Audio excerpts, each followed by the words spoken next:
Hey everyone, I'm Anisha. Today I'm going to discuss about something so interestingly worst. Caution, only for sometimes. It's so easy to compare it with Dementors from the Harry Potter series. Okay. It's actually our mind. More precisely, a function or tendency of our mind. So, let's get started. Let's start with a fine example. Suppose you hate to eat pomegranate, but as it's a healthy fruit, you are always forced to eat this by your parents. They just keep saying, like, you must eat this as it has this nutrients which is necessary for these, it has that nutrients which is necessary for those and all. And thus they create a messy circle consisting all the good effects of eating pomegranate. There your I don't like the taste is just an unlikely thing to compare. And just by listening all these good effects, you start to eat that. But what if you too knew all the bad effects of eating that? See, nothing can consist only good or only bad things, right? What if you too could create a circle consisting all the unhealthy effects of eating pomegranate? They wouldn't force you more, right? Because we are so much biased in some way to only few theoreticals that consider these as healthy fruit, we flow with those conceptions. Nowadays, nutritionists don't recommend anything just like that. They know about your body first, then only they prescribe. Well, that's whole another discussion. What I actually want you to see is this tendency of being biased to somewhat. It's called confirmation bias. Basically, confirmation bias is the tendency to favor information in a way that confirms some pre existing beliefs in us. Uh, let's drive further for better understanding. Suppose B and C both were fighting over something and both were desperate to prove themselves innocent. To ensure a perfect judgment, they went to A. But A is actually best friend of B. Now, what do you expect? Who would be considered as innocent? B, right? But what if in reality B was the guilty? A being best friend of B, while judging A felt more sympathetic to B's statements. So the judgment gone totally wrong, right? As it was a biased way to judge. Some of the confirmation bias can originate from a biased search information. Like, consider you are in your chemistry lab, exam is going on, and you are asked to do salt analysis. In your previous class, you were given a white salt sample and you found it to be a calcium salt. On exam day, your sample looks same to same as the previous one. At a glance, you will think, ah, there's calcium in it, and you will run to taste for calcium rather than going with the whole procedure. Isn't it? It happens, right? If you get positive results, then congrats. But if not, you're just gonna regret for it. It's a real life experience. Experiments say that people often tend to test things in one sided way just to match their expectation. Biased search for information. Even a small change in words can affect largely. Again, say A and B have come to adopt a child. The authority confirms that A has moderately all the positive vibes while B has some negatives too. B can't even stay for longer time with the child in working days. But the relation between B and the child is so good. This was an experiment conducted with some expert psychologists. So when asked which parent should have custody, majority responded as B. But when asked which parents seem to have negative points more, again majority responded as B. That implies not B, A should have the custody. Because of our biased mind, it's literally very much important to take decisions considering all the possible outcomes. And we hardly do that. Biasing affects memory too. This effect is called selective memory or confirmatory memory. This one is sometimes so useful in exams. See, after reading a question when you can call up selectively answer of that part, it feels good, right?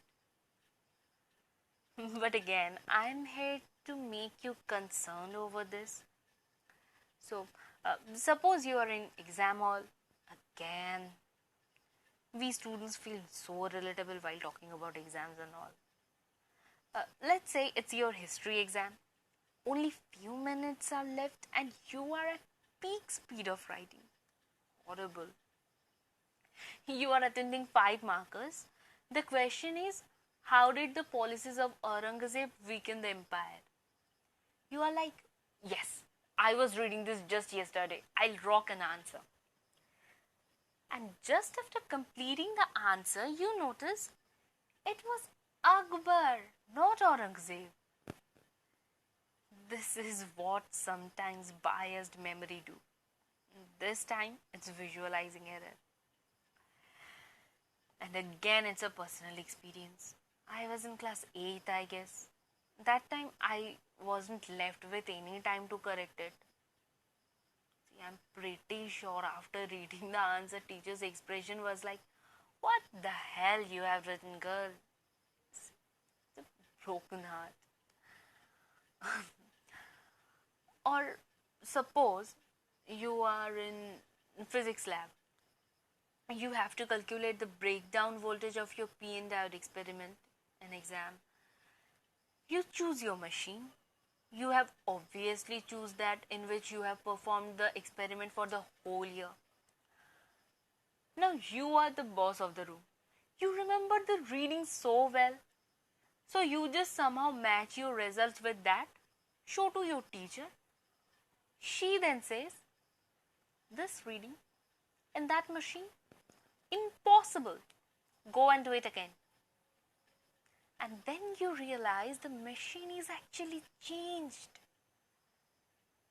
It's Heartbroken Ultra Max Pro. See, in background music that Dil Wale Puch Dene Cha. Last, but not the least one. See, there's so many students preparing for exams, and I'm not a perfect person to talk about their preparations and all. But being a student, at least I can talk about students' appearance or behavior. If we mess up concepts while solving a problem, it's quite obvious that the answer will be incorrect. Then what we do? Give it another try. After several tries, if we fail, we wait and grab the correct method of solving that problem from the teacher. And as previous methods were wrong, we just leave that. But we hardly ask why that's wrong. We hardly ask that why those concepts come to our mind first, though those were wrong. There must be some misconceptions in our mind regarding to that. That's why we thought in a wrong direction. But we never cleared that concept. Same way, even after writing 8 points to a 5-marker descriptive question, when we get 3 or 4 marks, teachers say, "You should have included those points rather than these." And we hardly ask back why those points scale larger than these. We have a limited time to cover vast syllabuses. To do so, we actually never try to master the concepts. What we try to do is to know all the approaches to attend questions. That's it. We are always biased to be right all the time. We hardly try to clear misconceptions, to learn from mistakes, to learn anything from all the possible ways. See, only 10% students are considered as toppers, but only 1% students are actually learners. I have come across so many students personally, virtually, and that's what I have found. Even I am not in those 1%. Few years back I used to be there, but not now. If any of you who are listening this are connected to students or you are teachers, please let me know what's the ratio of these proper learners is to students according to you. And at least after all these, we can observe that confirmation bias is spread from nowhere to everywhere. It's so important for us to be concerned about it. This can't be uprooted from our mind, but obviously it can be controlled. While learning new things, we should always compare positives and negatives, and then only we should come to a decision. So, for now, you can travel through your memory lane, pick up some incidents, and check whether it was influenced by biasing or not. I'm quite sure you all will find a few.